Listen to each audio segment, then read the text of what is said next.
Hey everybody, welcome back to this YouTube channel where I discuss all things classic Christianity. My name is Daniel Hickson, and today I want to talk about why it is important for a local congregation to be a part of a larger fellowship or a connection or a communion of churches beyond just the local congregation itself.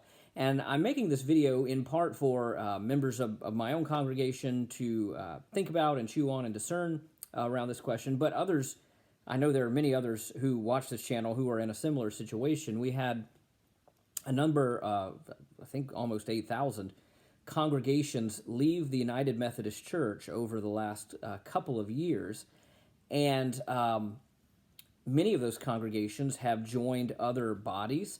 A large number of them have joined the new Global Methodist Church, which will have their first general conference later this year. A few of them have joined other Methodist bodies like the Free Methodist Church, and even a few of them have joined the Anglican Church in North America, which is, of course, in Anglicanism is where the Methodist revival was born, and John and Charles Wesley and other early Methodist leaders remained Anglicans their whole life, even while they were spiritually Methodist. And that's, of course, what I've done. I've gone to the Anglican Church in North America.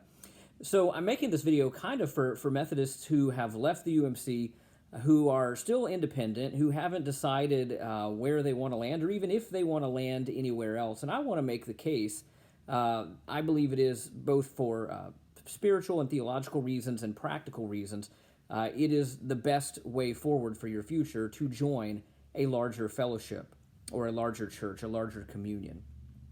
And I'll talk about a few reasons why.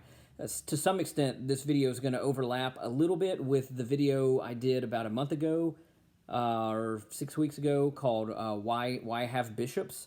Why believe in bishops? Why use this bishop, this office of ministry? Since there have been so many cases, even in recent years, of bad bishops and of abuse of power, why do I still believe in bishops?"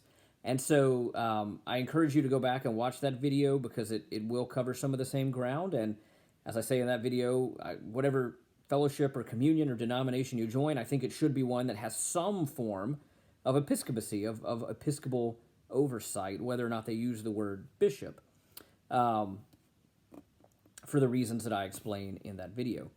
But the number one reason why a congregation should not, I think, remain an independent congregation and should be a part of a larger network or connection or communion of churches is simply because that is the New Testament model. That is the biblical model. If you read through the New Testament, it's pretty clear that you do not have a congregational model of church governance in the strictly independent kind of congregational sense. I know that's very attractive to Americans because it is a very democratic, it's almost a pure democracy. It's a very democratic model. But what we find in the New Testament is not a democracy. It's not a democratic model. The church is a visible expression of the kingdom of God. It has a king as its head. His name is Jesus Christ. And like a kingdom, it is a hierarchical relationship. And that is what you get in the New Testament. Christ appoints apostles, the 12 and then the 11 after Judas betrays Christ, and then Paul the apostle. So he's got the apostles, and they're the ones who are going around planting churches, organizing churches, preaching the gospel as missionaries, and they are, undisputed, the leaders of the local church, of the whole church, of the network of local churches. And so it's not that decisions are being made sort of at the grassroots level, and then churches are then choosing to network together. Rather, decisions are being made by the leaders, by the apostles, and then going down to the churches over which they have oversight. And there are a number of places you see this in the New Testament. As I talked about in the bishop's video, you see it in 1 Timothy, excuse me, in 1 Timothy, really all the pastoral epistles. This is kind of the unspoken assumption behind them, and even the Pauline epistles. Paul is writing all these letters to these various different congregations as an apostle. I'm not just going to write a letter to some church, in another state or something and presume to have authority over them because I'm not their pastor. But Paul could presume to have authority to write an instructional letter to all these different churches because he was an apostle. He was in a place of general oversight over all of them. That is the kind of assumption behind the very fact that he writes letters, and he even explicitly defends that in some places, like 2 Corinthians. In the pastoral epistles, in 1 Timothy chapter 3 and in Titus chapter 1, you see Paul gives instructions for how Timothy and Titus, in the different towns that they're working in, with authority entrusted to them by Paul, by the apostle, they will now appoint elders and deacons in the local churches. So it's not that the local congregations, like in a Congregationalist model, are electing their elders, their presbyter, their priest, or electing their deacons, and that's all there is to it. I'm sure they probably are, in conversation with Timothy and Titus, as I said in the other video, about, who some of the mature Christians in their congregation are, who are the people who seem to have those gifts. I'm sure it wasn't just a totally autocratic thing, but at the end of the day, it was Timothy and Titus, with authority delegated to them by the apostle, who made that appointment, who said, this is your elder, this is your deacon, this is the person I'm laying hands on, this is the person I'm going to ordain. And so you see, as I said in the other video, Timothy and Titus are functioning as bishops. They've received authority from the apostle to then exercise oversight over a local congregation. And that was not something that local congregation just democratically decided. It was something that came down to them from above, from apostolic authority. So that is the biblical model. You see this also in the Jerusalem Council. They've got this question, it's Acts chapter 15. You really go back to Acts chapter 10, where this really begins to bubble up. This question about Gentiles coming to faith in Jesus. Do they need to be circumcised? Do they need to become all the way Jewish before they can be baptized? Or can they be baptized into the new covenant as Gentiles? And each local congregation throughout the ancient Roman world didn't make their own policy on this question based on what they thought or what they felt or what they hoped would work. Rather, the apostles and the elders gathered together in council in Jerusalem, the Jerusalem Council in Acts chapter 15, and they prayed and they discussed and they debated and they listened to what God was up to, and then they issued a decree for the whole church that would be binding on all local churches everywhere. So again, it's not bottom up, it's not democratic, it's apostolic. And that's the way the church functions in the New Testament. And that function continues from the apostles to the church leaders that they appointed, who come to be known as bishops. As I said in the other video, in the early days, there's kind of a lot of interchangeability about terminology, and bishop and elder, or presbyter, priest, are kind of used interchangeably. But within a couple generations, those people who have been delegated certain roles that belonged to the apostles, like ordaining and appointing elders and deacons, those people come to be known as bishops. And so they continue to exercise that general oversight like the apostles, perhaps in a more limited way, because they're not the apostles, but in a real way. They do exercise general oversight. That's what you see beginning in the New Testament itself with Timothy and Titus and similar figures, and that's what you see into the early church when you read the letters of St. Ignatius of Antioch or Irenaeus or other church leaders. So the main reason I think local congregations ought to belong to a larger body and be under the oversight of a general overseer or a bishop, and an episcopal minister, that is the New Testament model.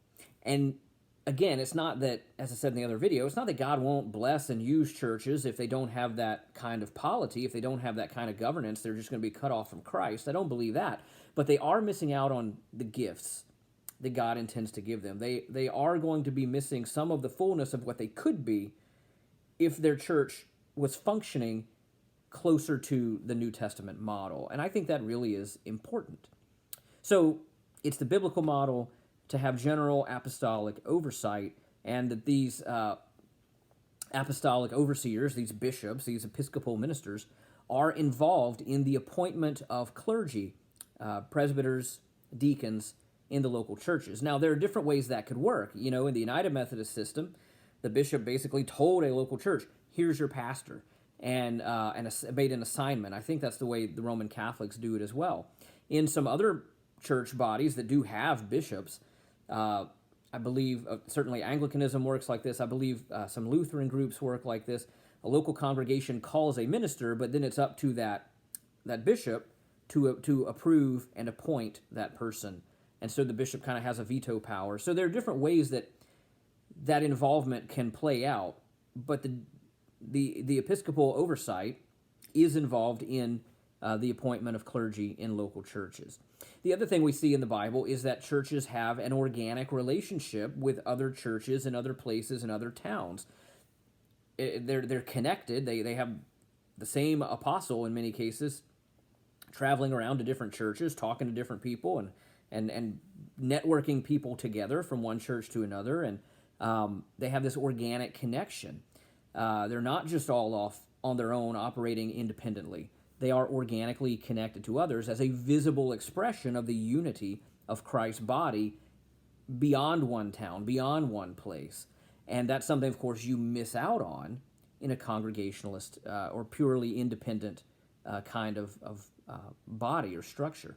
And something I know that sort of practically goes with that is the mutual encouragement that comes from that connection. When I go to annual gatherings of clergy or annual retreats with clergy, this was true when I was United Methodist, and it's true in the Anglican Church, there's just an energy about getting together and worshiping together and praying together and sharing ideas and sharing resources and sharing encouragement as colleagues together in the same mission together, as clergy together. And there's an energy and a kind of a synergy that comes from those organic, encouraging relationships that we have together because we are organically connected.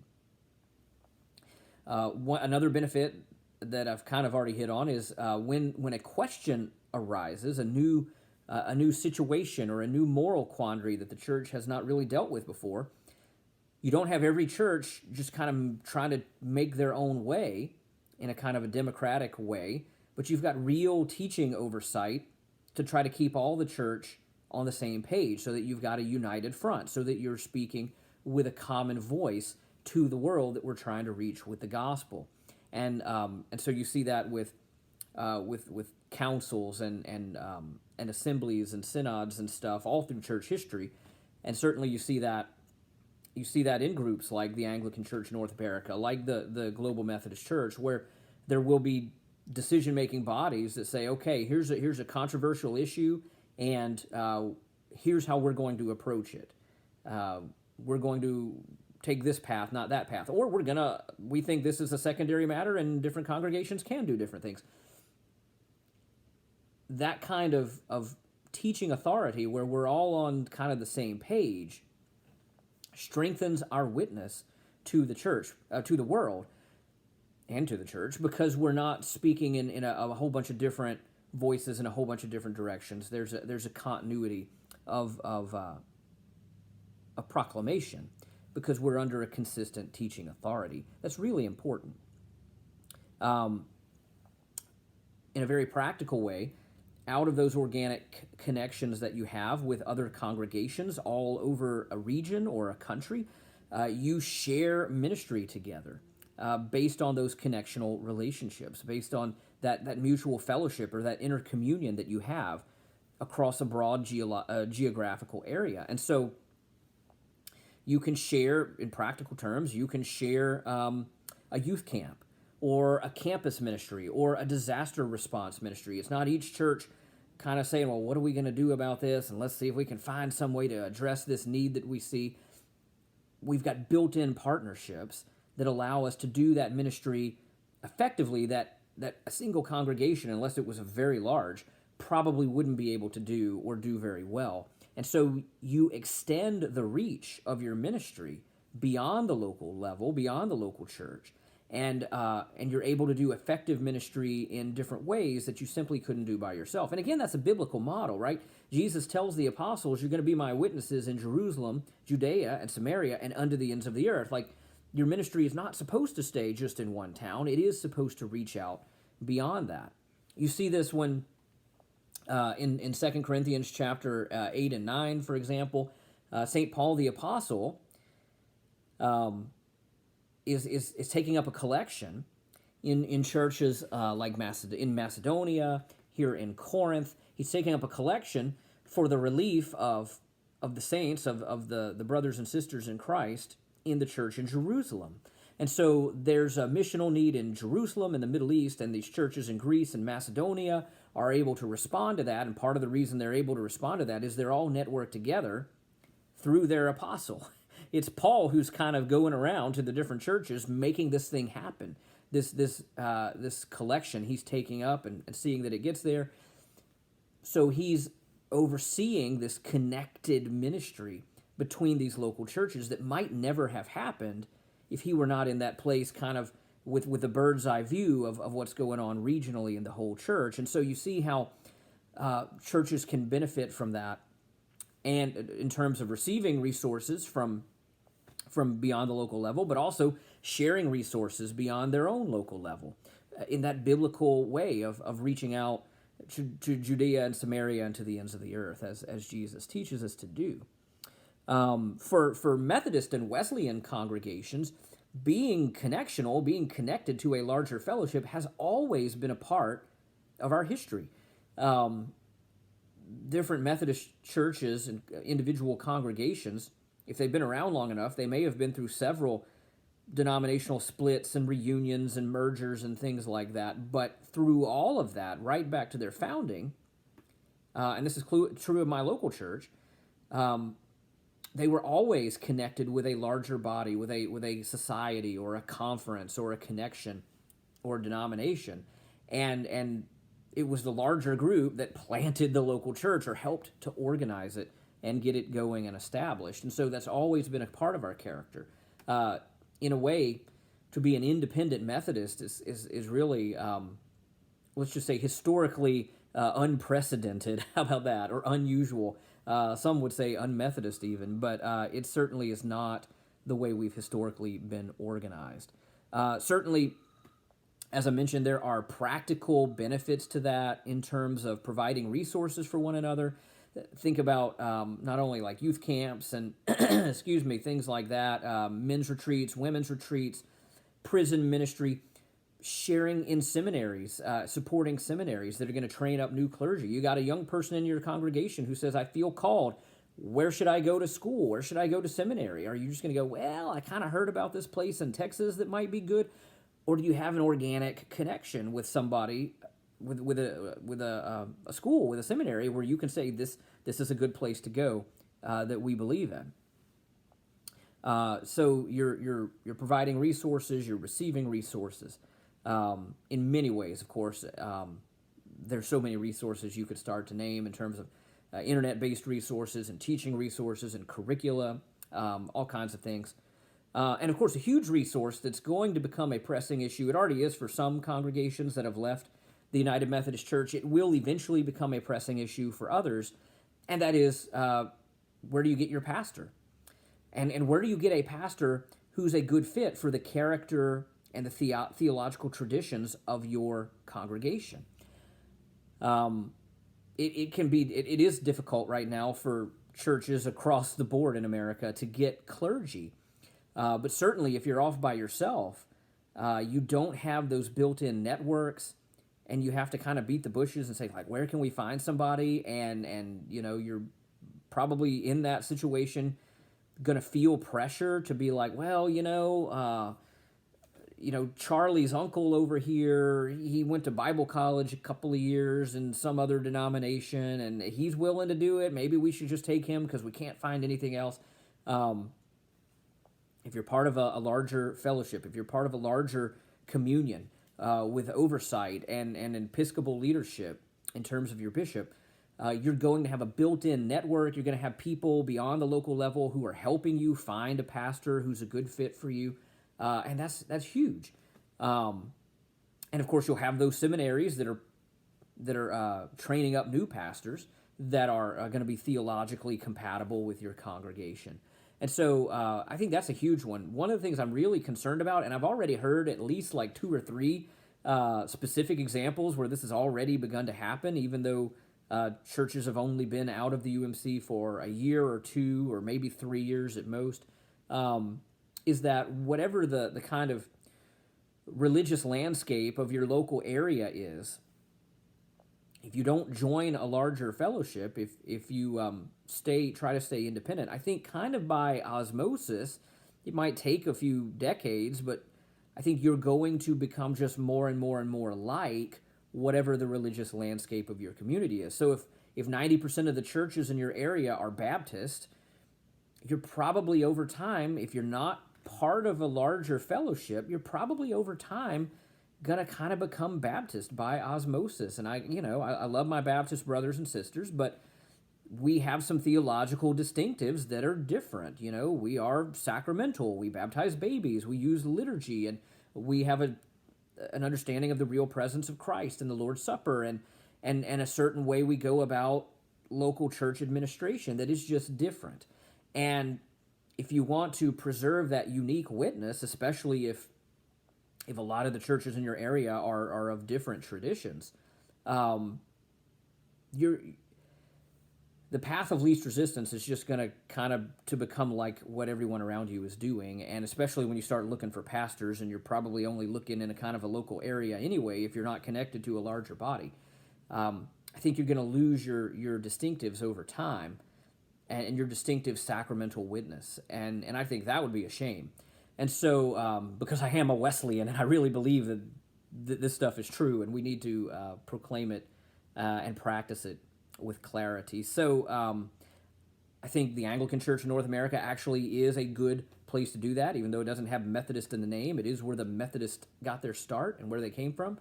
I think the Global Methodist Church is a good place to do that. I think, the Church of the Nazarene, the Free Methodist Church, I know people are looking in those directions, and there may be others as well.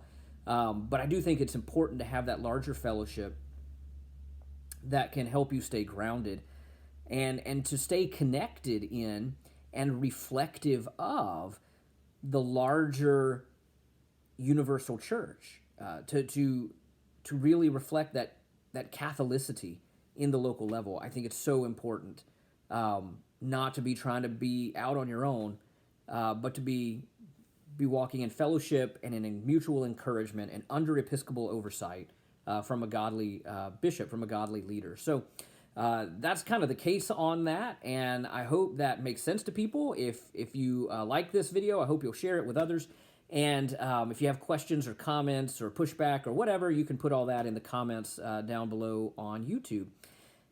Wherever you go, I pray that the Lord will help you in your discernment and guide you in ways that honor Him and make your church and your ministry more effective for the glory of Jesus' name.